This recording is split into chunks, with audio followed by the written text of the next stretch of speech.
Oh my gosh, good morning everybody. It is such a beautiful day. I looked at the time and date website last night and I saw that we've already lost about an hour and 15 or 19 minutes of daylight. And it's not surprising because we can feel it in the plants and in the bird song, and it's very mixed emotions, and because we love summertime so very much, but we also love autumn and even the season of winter, which I used to love a lot more and is a little more challenging now, but also has great gifts that I really appreciate now more than I used to. And then of course the rambunctious, joyous spring. But I'm here and I'm appreciating the feel of the sunshine and the song of the indigo buntings and the American goldfinches. A long time ago, I picked up a note card at a sale somewhere for, I don't know, 5 cents. And it had indigo buntings and American goldfinches and New England aster all together on that card, and it was so cool because so appropriate. They all go together in this season. Now the New England asters are just getting ready to flower, so we're not quite there yet on them, but it is still the season of everybody mixing. And right here you see more cup plants. I told you they're happy here. They're just everywhere, and they make us smile all the time because they are so happy, so how can we not be so happy? And then the American goldfinches start singing because they're so happy about the cup plants, and just everybody's happy. And yeah, it's as simple as that. As we work to shed too many thoughts in our minds and actually just look and be present and then see what's happening out here and pay attention to the plants and the insects and the birds, it makes our life a lot simpler. And wow, that's amazing. And so these cup plants are still in full flower. There's insects everywhere. And amongst this cup plant right here, just some really interesting species to look at. So this tall one is giant ragweed. Everybody knows ragweed, and mostly because a lot of us are allergic. And then at least I was taught it was a weed. It's even in the name. But then one year I was just sitting there and I was watching all of the birds feed on the ragweed seed. And it clicked in my brain, maybe you need to learn about this plant. And I looked it up, and sure enough, it's a native plant. It's utilized all the time by birds in seed form.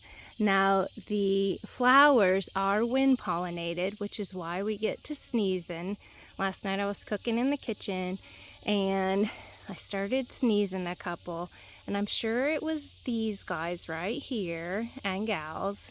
And I've come to accept that because the food we have here on this 3.5 acres for non-human life goes so fast. I've talked about that in videos before. I don't even understand how there's enough food growing anywhere for wildlife, because plants like this just aren't everywhere, are they?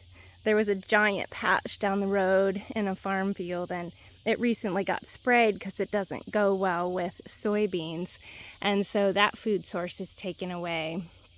And then of course on the other side of the pine right there is a big farm field, and that's not ours. It's in soybeans right now. And this food here is so appreciated and consumed so readily, and so therefore anything that's annoying to me I just get over, because, well, in many ways we humans have been a bit extravagant in our use of land, and so I think I can just open up some space here and share, and Steve's totally there, so it's really fun. Now that is a cottonwood. I think I have featured in some videos long ago, and of course they started as a little bitty tree right there amongst all of these cup plants and goldenrods and queen of the prairie. and they grow so fast. And I wasn't sure what we were gonna do, but that tree is so cool because everybody likes to sit in there. And that's really what attracted the indigo buntings in this area.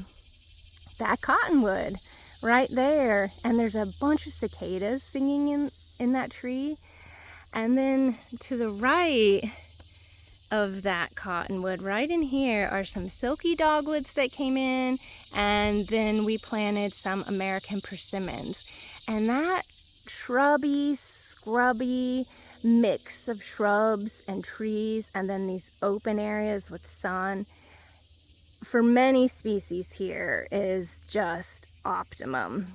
And of course it's optimum for them because that's what we have here, but there's also some pretty good intact woodlands which are very necessary for other species, like some of the thrushes and innumerable others. But also a lot of them really like these sorts of areas that are this mix of sunshine and bigger plants, so that you can see.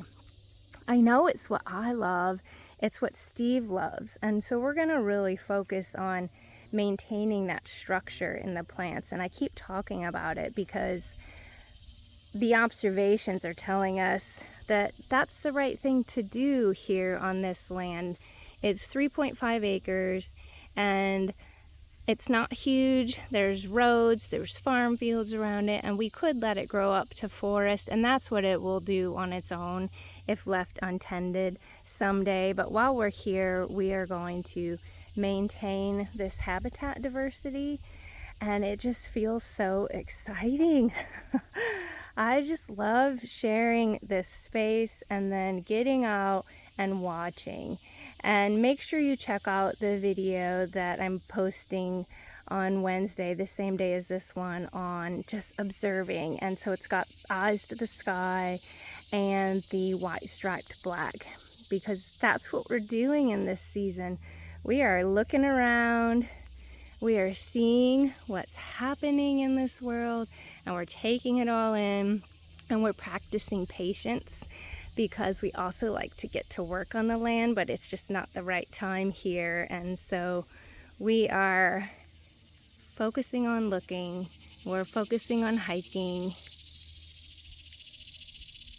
and listening and watching, and not doing other things at the same time. That's the key, isn't it?